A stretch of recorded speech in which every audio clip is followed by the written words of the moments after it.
Hello there. This is probably going to be, I hope, a fairly short video. I'm going to try and keep it as succinct as possible, although sometimes I do ramble on a bit. So, yeah, the internet age that we are obviously well into at this stage, and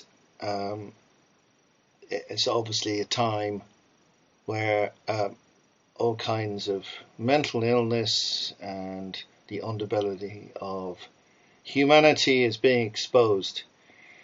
I mean, it is a wonderful, wonderful tool. Don't get me wrong. The internet is absolutely amazing. It's a fantastic thing. It's for someone who's a researcher or a writer or creative person. It's an absolute goldmine of information, and for researchers, etc. It's incredible. But it also is a sort of a playground for narcissists as well, and exhibitionists, you name it, and for people just to sort of share their mental health problems with the entire world. And I'm going to talk about earlier, before the internet, and there is sort of moral relativism and sort of this tendency to look at the past through rose-tinted spectacles. There's a particular interesting video about that by a channel called Cold Fusion. I'm going to put a link for that in the description, which I highly recommend watching. Very interesting. We do tend to think that it was much better when I was young, everything's crap today, all the young people today were all rubbish, and blah blah blah blah. And this is a process that's been going on for probably thousands of years. If you watch that video, you see there's a reference to Socrates talking about the corrupted youth of today and how crap they are, and that's like, is that 400 BCE, I think, roughly 2,500 years ago. So, yeah, people were giving out about, young people, and, they're terrible, all that time ago. And probably since the beginning of time, maybe cavemen were giving out about the young people of today, who knows. But I think there is something that has changed. There is something that has changed in my lifetime. And there has always been new technology emerging. Once upon a time, people just ate raw food, and somebody decided to make a fire, or they discovered fire, and they thought, hey, can I do this again? And I'm going to cook, and somebody put a bit of meat on the fire, or cooked some vegetables on the fire, and everyone went, oh wow, that's interesting, look at that. So there must have been a first time when this happened. And that was beginning of cuisine a long, long time ago. And some people thought, this is terrible, this is really bad. And there's always been changes in technology, although they tended to have been very gradual over thousands of years, taking hundreds of years sometimes to spread across the globe. But what's happened in my lifetime, that has speeded up enormously, and it's got faster and faster. In computing, there's a thing called Moore's law, which is basically the idea of exponential growth, that the speed of development will double every year. So, eventually you get sort of a J curve where everything just takes off. Going back, I'll talk about my own life. Okay, so I was born in 1970. At this time, the transistor had already been invented quite some time before, but it wasn't sort of a major thing. It was only becoming something big in the 70s. I remember we had a huge radio, and I got what was called a crystal set, which had one little earplug thingy. Funny looking, sort of pink kind of earplug, or was it light brown? I forget. With epoxy little cable, and it was in a very poor sound quality. You plugged into this very, very simple radio. Crystal sets don't exist anymore, and a lot of people don't even remember what they are, or could. You probably find one on the internet and see a picture of how it works and all that. You can get virtually anything on the internet. So go look it up. If you want to know what a crystal set is, just look up through your browser on a search engine or whatever. Anyway, so I had one of those, which I thought was pretty cool. And then somebody gave me a transistor radio. I think I was maybe 6 or 7 years old. It was very cool. It was black. It was sort of, I don't know, what would you describe it? About the size, if you know what a Walkman is, if you're old enough to know Walkman, then it's about the same size as a Walkman, which at the time was pretty bloody cool. It was like, wow, look at that tiny speaker, which is like, about 10 centimeters or something. But I thought it was really great. It looked cool, molded plastic, and very, very modern at the time. So I was delighted with my little radio, which used transistor technology. So the main advantage of transistors over valves and other things like that is the size. It got smaller and smaller, and then somebody invented the printed circuit board, which I think was again about 1970 odd ish, maybe, I could be wrong. And the technology of microchips got better and better as we got to the end of the 70s. And then you got home computers. I had one. I was very lucky to be able to be bought a ZX81. I think might have been 1982 by then. But anyway, I thought that was amazing. I learned how to do some programming on it and blah blah blah. Wrote a few crappy games, etc., etc. But you were still a long, long way from the internet. Much of the real world was still there. You go out and you play with your friends down in the woods and stuff like that, and sports, whatever, games. There was, of course, the Atari game system, which I was completely addicted to. If I ever got a chance to have a go on it, I wouldn't want to eat or go to sleep or do anything apart from just like a zombie play this Space Invaders or whatever. If we went to a place like a swimming pool, they had these games machines, so you put your 10p in. I think it was 10p. And sure, I would have spent my entire life savings, if I had any, on that if I was allowed. I'd be allowed a couple of games, and that'll do. But if I had £1 million, I would have spent all of it on playing Space Invaders or Galaxians or whatever over and over and over, because I was absolutely hooked on it, completely hooked. But you were limited in these kind of things because you didn't get arcade machines everywhere, and of course, being 10 years old or 11 at this point, I didn't have an unlimited pile of 10p pieces to play forever and ever. And of course, I had to go home, I had to eat, I had to sleep, I had to do all the normal things, and my parents were not going to let me just play Space Invaders for the rest of my life. So, although the technology was moving on, there were many limitations to what you could do by the nature of society, the nature of sort of just general life, and what was expected of people. Well, over time, this has obviously moved on. You had the whole sort of computer revolution of the 80s with the IBM PC, moving on and on. You've got other companies that survived that, such as Apple, which had a bit of a crisis in the 90s and almost went out of business in the 90s.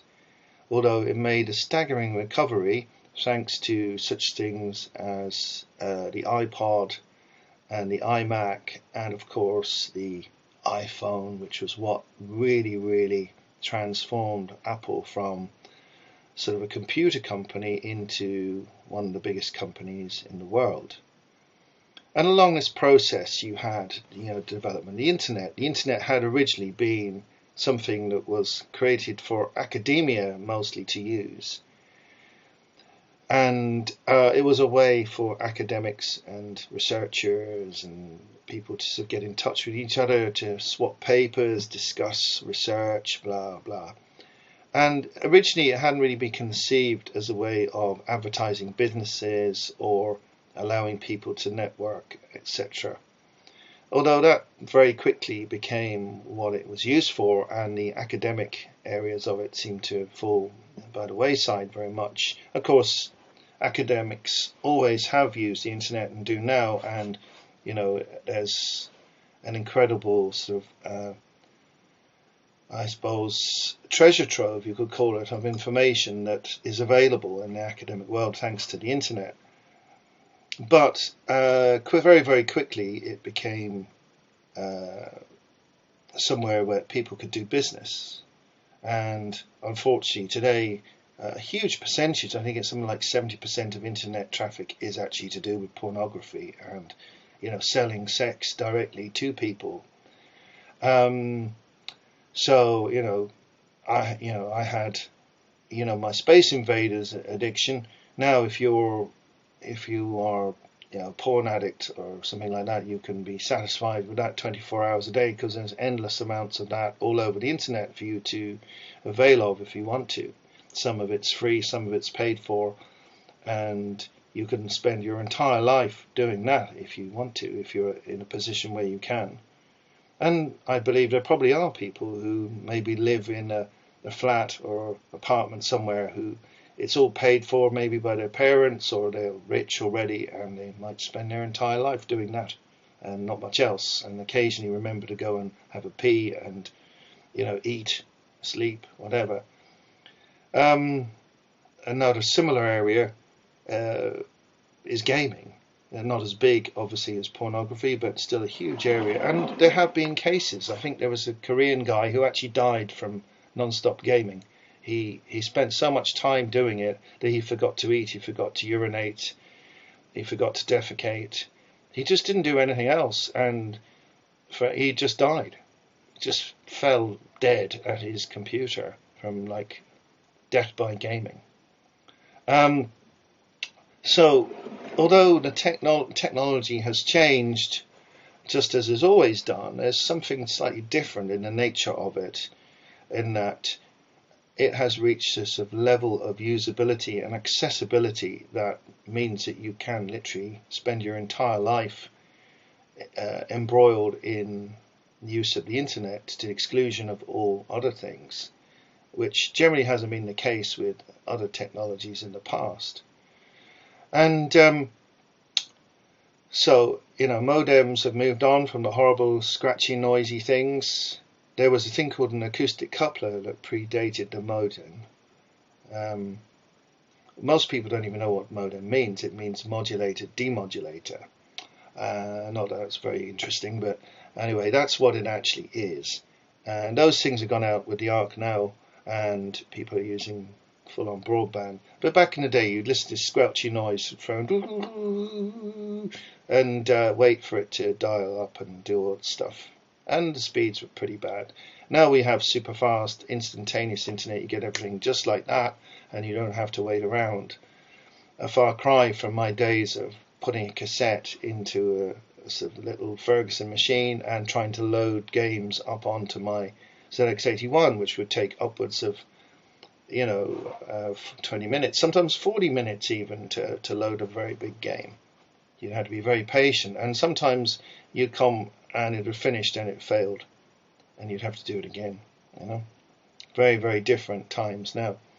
But we've seen this gradual evolution, and the speed at which everything goes has gotten to the point where it's pretty much instantaneous now. You really don't have to wait more than a second or two for anything anymore. So what's happened? It's just become normalized. It's become normal to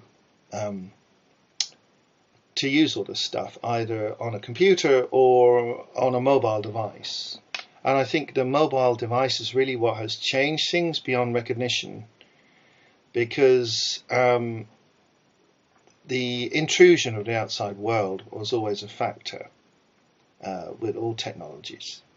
So if life goes on around you, exists, there's a natural world, there's cars, buses, people, what are birds, bees, elephants, whatever, whatever's in your local environment will carry on being there.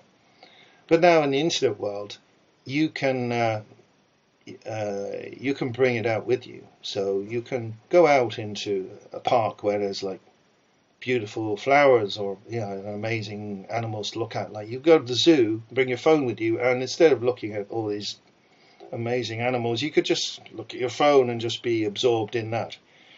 There could be a volcanic eruption going on, or a fleet of spaceships descend, and you don't notice any of it because you're just watching stuff on your phone and oblivious to everything that's going on in the outside world. When it was confined to a computer in your bedroom or in an office, it was somewhat different in nature, in that you were in one location. You couldn't go anywhere. You were there using the computer for a period of time, and then you would stop.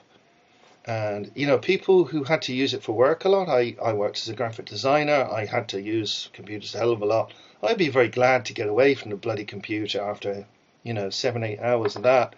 I'd be sick to death of it, and I'd be really glad to get outside in nature, in the outside world, go and talk to some real people, go to the pub or whatever. I used to go to a lot of gigs and go to the cinema when I was younger, and that would be great, because I'd just be sick of being glued to the bleeding computer all day. Although I did actually enjoy the graphic design, but it's just computers do emit a certain amount of electromagnetic radiation, less so now than they probably did before. The screens have improved dramatically. I remember I had terrible eye strain at one point. I had to wear these weird, awful orange glasses, and my colleagues would jokingly call me Elvis, because it was to correct the eye strain because of the monitors, Excuse me a second. Anyway, everything's moved on, so it don't tend to be as ergonomically disastrous as they were, but still, it does put a strain on your mind and on your body. Even if you're not aware of it, it's still actually having an effect on you physically, regardless. Although I think we've got conditioned to the point that some people can use a computer or their phones or an iPad or whatever for like 8 to 12 hours straight, and they seem to be very resilient to it, maybe more so than earlier users like myself. I find that I could force myself to spend 8 hours on the computer, but I'd rather not. I like to take breaks. I try not to spend too long on it. I think 4 hours a day is more than enough, really, to be honest. And I use it for work rather than just for pleasure. I do watch YouTube and blah blah, but a lot of what I'm using the computer for is for work, and the same with the phone. I have one email account on my phone. I do check on things like my own YouTube videos or other people's, or check for messages from colleagues and friends and family on my phone, but that's pretty much all I do with it. Mostly I'm using it as a telephone, and often when I communicate with people, rather than typing, I will leave them a voice message. If I have to type more than about 10 words, it's like, okay, I'm bored with this, I'm going to leave a voice message. Also, you've actually got some sort of quality of tone that cannot be present in a text message. People can listen to your voice, they can tell from the intonation and how you're talking what you mean a lot better than certain text messages that could be interpreted in many ways because of it's just the nature of written conversation as opposed to spoken. So I would say for my own self, I grew up in a pre-internet age, in a pre-technological computer technological world, we'll say. Of course, there was always technology, but I was born in the era before mass computing and mass communication of the way it is now. A lot of young people don't realize that, probably the main influence would have been the telephone in terms of communication with other people. You would have a telephone hanging out probably in your hallway, and you'd hear it ring and you'd run and try and pick it up in time. And at some point in time they developed a thing where you could dial back a certain number and it would tell you who'd rung if you'd missed the call. Back when I was younger, that didn't exist, so if you didn't get there in time, you would have no idea who rang you, and you'd have no way of actually finding out who it was. All you'd have to do is wait and hope that they rang again, and if they didn't, then you would just have no idea who it was. That's all changed. That seems like a terrible inconvenience now, but that's how it used to be, and people just accepted it. So, of course, we've got all these different techniques, and visual, verbal, telecommunications are like everywhere and sort of pretty much omnipresent. And I think this is a lot of why we live perhaps in a state of anxiety, more so than in the past. I would say that people are sort of documenting their lives as if it was a Truman Show now. And I see, I'd say, a huge rise in mental health issues. Of course, there's greater awareness than there ever was. When I was a kid, people didn't know what dyslexia was, or didn't know what ADHD or autism were. People were just considered to be weird, perhaps, or something not right with them, and it would be undefined. Now we all know about certain things and concepts that come from psychology, such as narcissism. Has been flogged to death. It's been very much used and abused, that term. And I think, there's different types of narcissism. Not all narcissists are necessarily harmful or abusive. There are people who are just obsessed with themselves, but in a relatively harmless way. They're not looking for validation in a particularly harmful way. They're not going to punish people or give anyone a hard time. They're just putting themselves out there. They're self-obsessed, obviously, if they're making selfies and videos all day long and putting them up on Facebook, etc., TikTok and whatever. But that's not really very harmful. They might be doing themselves some harm by spending so much time on the internet, but they're not necessarily harming anybody else by doing that. Although there are, of course, absolute, highly visible narcissists and covert narcissists as well, who are having huge effects on society because they now have a forum in which to actually sort of communicate with everybody else in the world. There's an interesting lady called Jordan Rain who has a channel. I'm going to put a link there. She talks a lot about narcissism, and it's pretty interesting what she has to say. And her podcast, I think it's called Loneliness Industry Podcast. Highly recommended. It's very interesting. If you don't know a lot about this area and you'd like to know more, I'd suggest go check out her videos. But anyway, I think one of the problems is, forgetting about narcissism right now, is just a general level of anxiety, which, a lot of narcissists are very anxious. And some of them are, they just don't really care at all. They're so obsessed with themselves, they're just not anxious in any way. They don't really care what other people think of them. They just have this sort of God complex.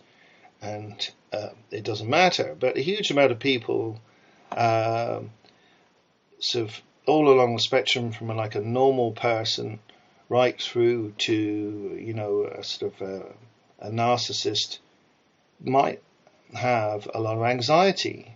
There's always been anxiety in the world, but we would look at how things have changed, how communication has changed.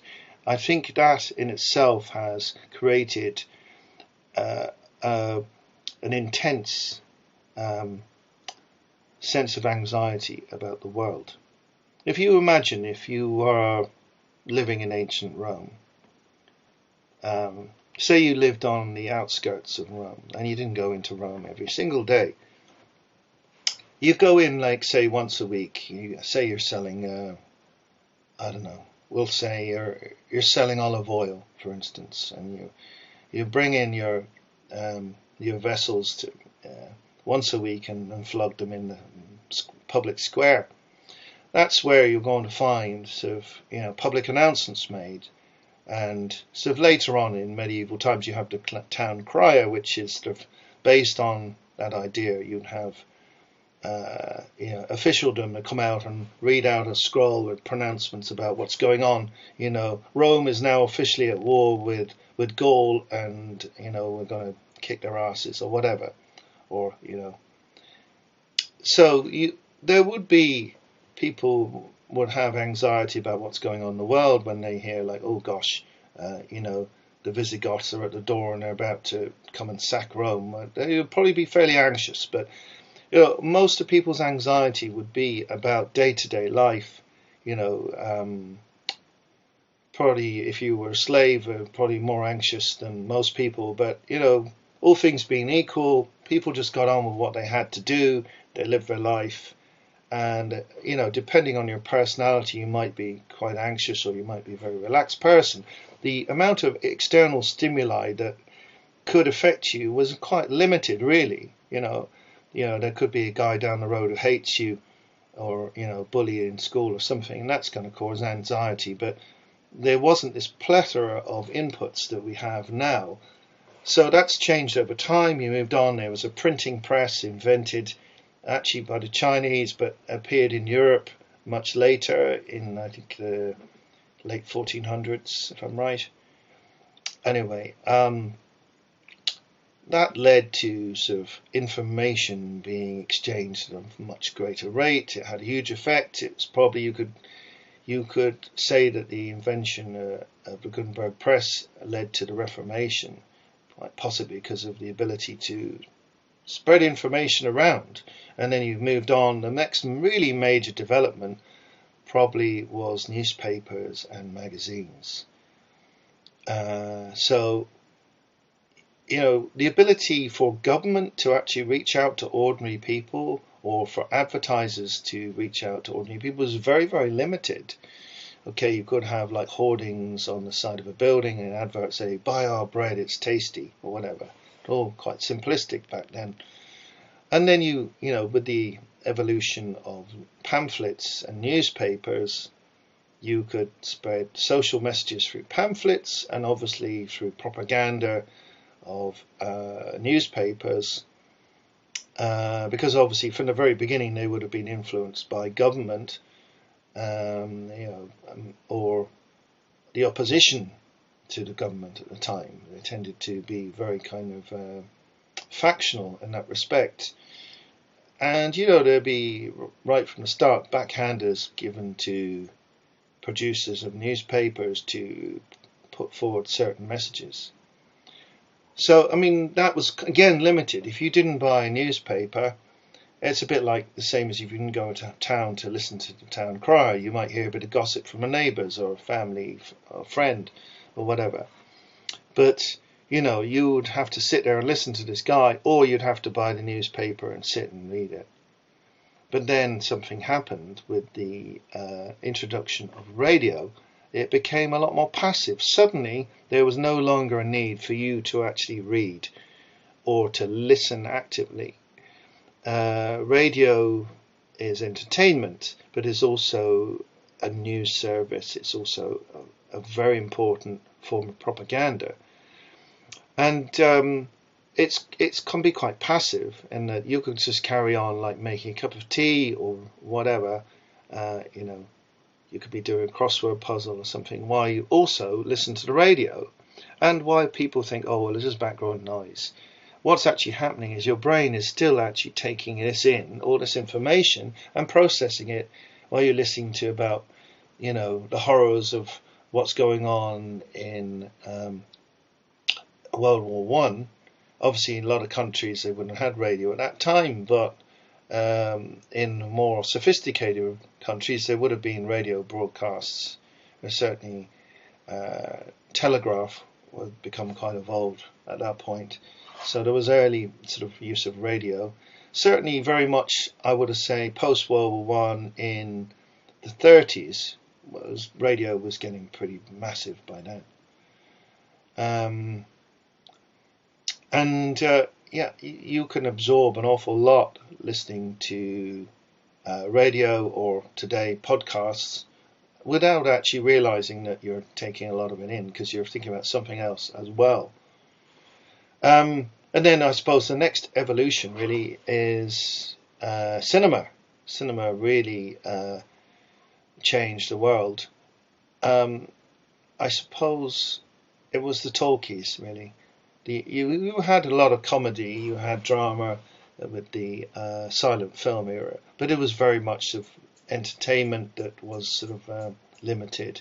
And prior to that, you had the sort of magic lantern. If you don't know what that is, go ahead and say look it up on a browser and find out what magic lanterns were and Victorian entertainment using that. But I mean, the early days of cinema, you had someone playing a piano or an organ, and then once you actually had talkies, then it took everything to a whole new level.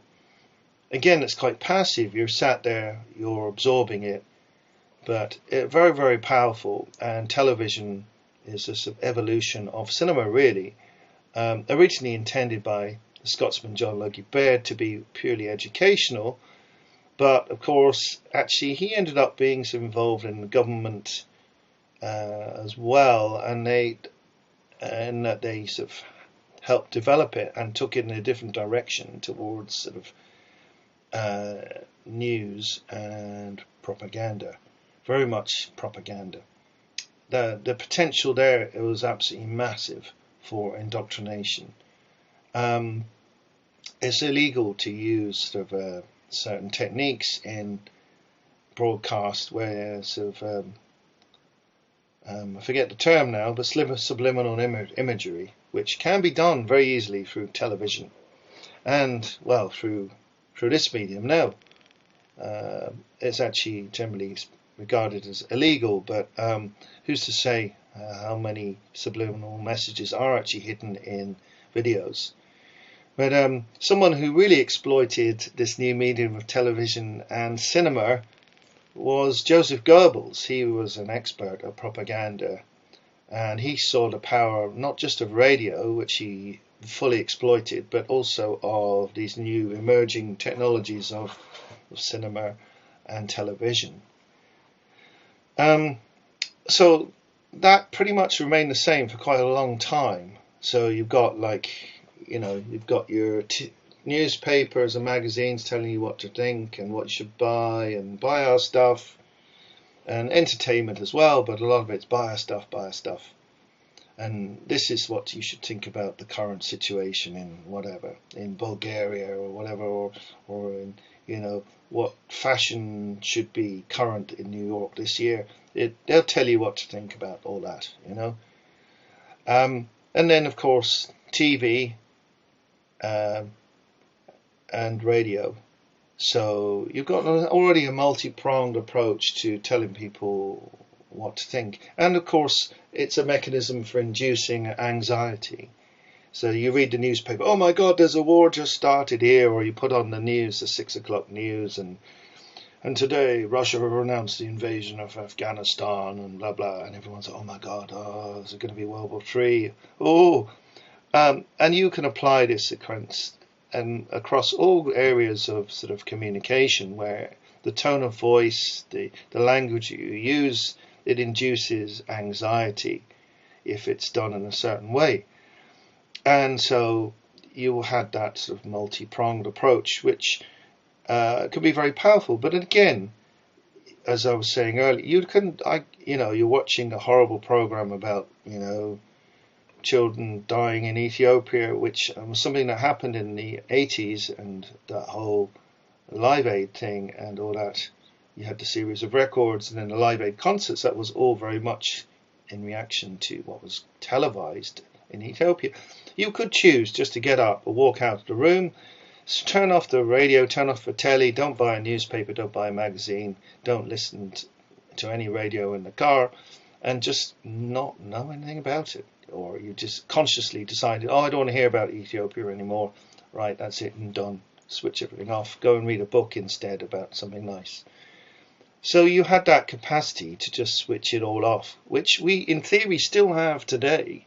We could turn off the internet and get rid of your phone, or put it in a drawer, or just get a crappy, Nokia, a Nokia phone, a dumb phone like we used to have before. All you can do is play Snake and ring people and send text messages. There's a lot to be said for that in many ways, I might say, but the fact is, most of us, the vast majority of us, are not going to go back to using a Nokia. We're going to continue to use smartphones, and we'll get all the text messages, and we'll look at the news items, and we'll look at videos.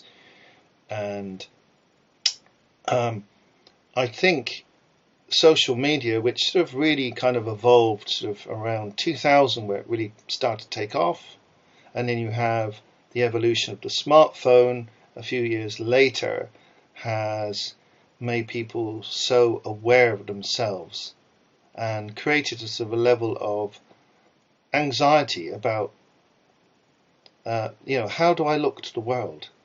What will other people think of me? Do I look good? Do I look good in that photo? Oh, I better take another one.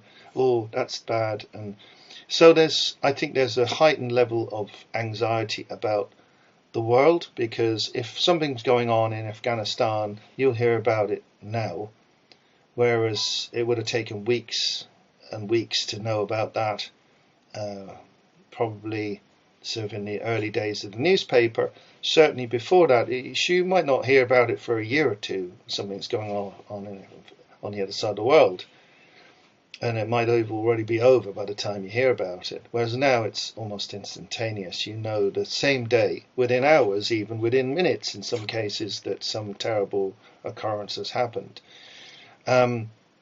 So I think that creates huge anxiety when you're aware of everything that's going on in the world, all over the world, almost instantaneously. And then there's the human factor of,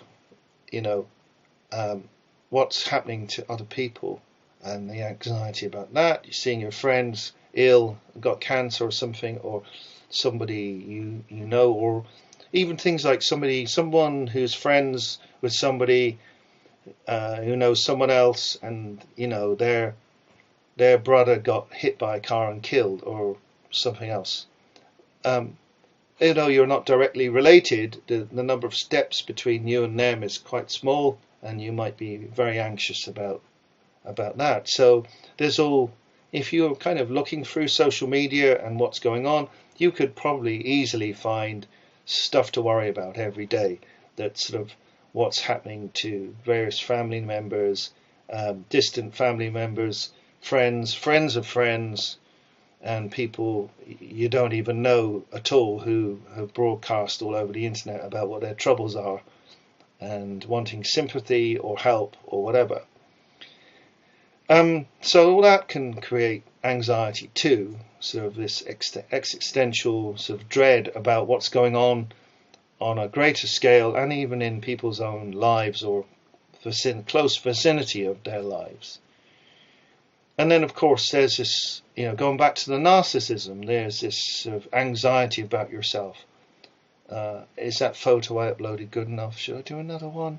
Or am I interesting enough? Am I boring? Does the world think I'm boring? I look at all these perfect people, and is my bottom unattractive because Kim Kardashian's got this bottom like this? And should I have a Kim Kardashian bottom? Should I go and get surgery? Or, for men, it's like, am I ripped enough? Or does my beard look right? And,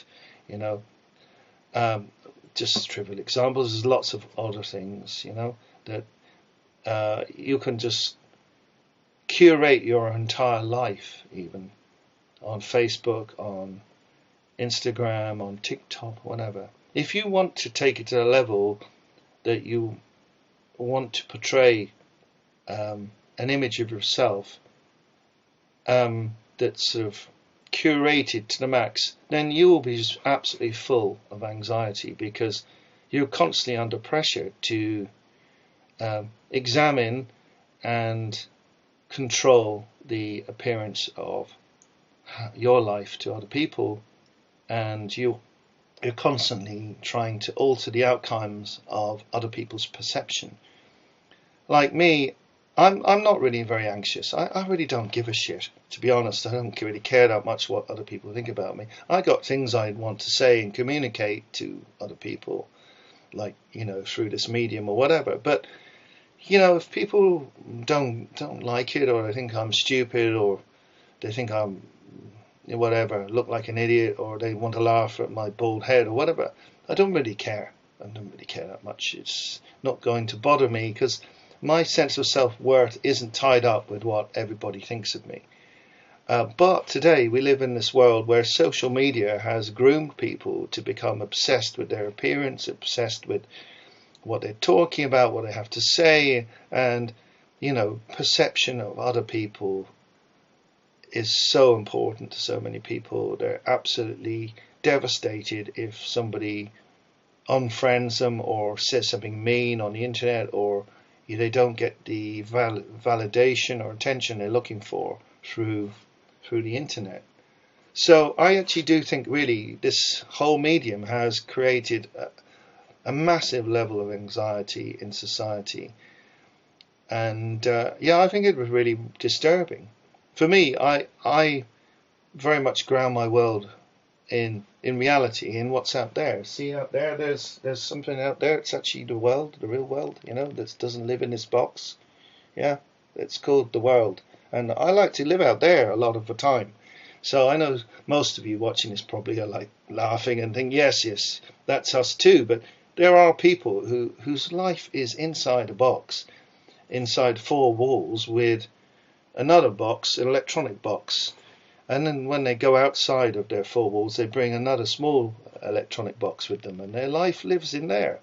Their life is in this world and not in the world of nature, the world of direct communication with humans and cats and dogs, and interacting with the whole world around us, looking at the sun, feeling the wind, feeling the rain sometimes, seeing insects and birds and dogs or whatever, and just being part of that actual world that isn't actually really linked to human values and human time and human perceptions. I think that's really important and really necessary for us to actually remain sane. I think if you spend your life hooked into this machine constantly, and everything that you perceive, everything, your values, how you feel about yourself is controlled by this interaction, then you'll end up a very, very sick person. And that's, I think, why we live in the age of anxiety now, where the internet is taking over people's lives. That, even look what's happening with AI in such a short period of time. That people's ability to just interact independently and just be fully functional and sort of cohesive as a unit themselves without this interaction with the internet has become very diminished. I think people have become dependent on it, much as I was addicted to not Star Wars. Well, I was into Star Wars very much. Space Invaders. I was totally addicted to Space Invaders at the age of 7. It's kind of like that, but upscaled like 1,000 times, where people cannot seem to live without internet. They cannot seem to function sort of energetically or intellectually or emotionally without the validation of the world of the internet to make them feel good. And I think those people, they're not grounded in reality. It is a sort of reality for them, in that it's subjective reality that they're immersed in this world. But in absolute terms, I think they are not grounded in the reality of time and space and the physical world that we live in. They're grounded or stuck in a digital world, which is ultimately just a bunch of ones and zeros, which, if you cut the power, it no longer exists. You just switch off the electricity and that entire world is just gone, like bang, in a puff of smoke, click of a hand and click of the fingers, it's literally disappeared. And what are we then left with? The real world, the actual real world that we have to live in, whether we like it or not. Even when you're plugged into all this, you still ultimately, if you want to not die like that Korean fella I mentioned, you do need to eat, you do need to sleep, you do need to drink, you need to go to the toilet. Those are like basic things in order just to even remain alive. And So even now, you still have to step out into the real world to live as a human being for some time, and then you can go immerse yourself back into cyberspace if you really want to, and live in that fake reality if you want.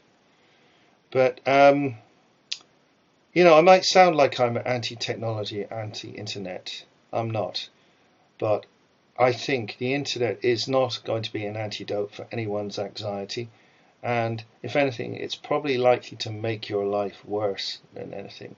It's an amazing, wonderful tool that can do amazing things. Can help you enormously with your own endeavours if you want to use it as an intellectual tool. And I'm not in favour of using AI myself. I think you should use your own brain. Go find stuff for yourself. Do the work. Don't get AI to do everything for you, because your brain will just atrophy. But it's a tool there to be used. You can dip into it and get what you need from it, make use of it, and then go back out into the actual real world and carry on living your life. Just as we've always done. And like, I wasn't allowed to spend my 7-year-old life stuck on an arcade machine endlessly. And, it would have been very irresponsible of my parents to let me do that. But, it's now possible to do the equivalent of that. There's 7-year-old Luke who's just playing, Space Invaders until he drops dead. There are people who are doing the equivalent of that through the modern internet, that they are just actually destroying themselves through internet addiction and obsession with life in the digital realm. So I think people perhaps who are suffering from anxiety, maybe they should actually look at what effect the internet and digital technology is having on them, and how that factors into their anxiety. They may find that actually, if they were to cut it dead and spend a week living in the real world, that their anxiety levels may decline massively. I'm not saying that's true for everyone, but I would certainly say for some people, much of the anxiety they feel is actually due to the technology we use and the way in which we use it.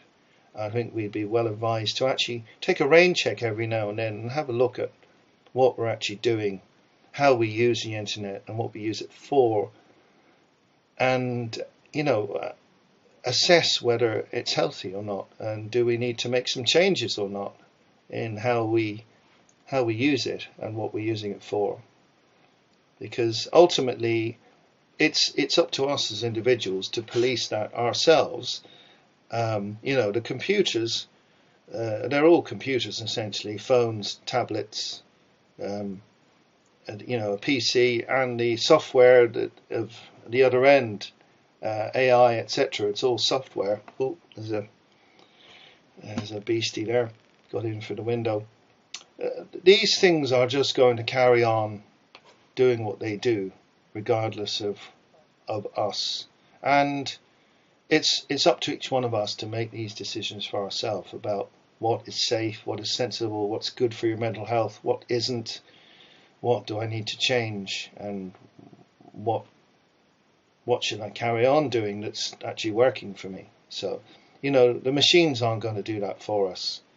We have to make those choices. So, sorry, this is a bit of a long one, but I think this is a really important topic, and so that's why I've rambled on so long. I hope you found it enjoyable, and if you're still here at the end of this, thank you so much for watching. And if you liked it, please give it a thumbs up. Please leave a comment if you want to, and even better would be if you subscribe or share the video. I'd be so happy if you did that. So thanks for watching. That's it for now. Take care. Bye bye.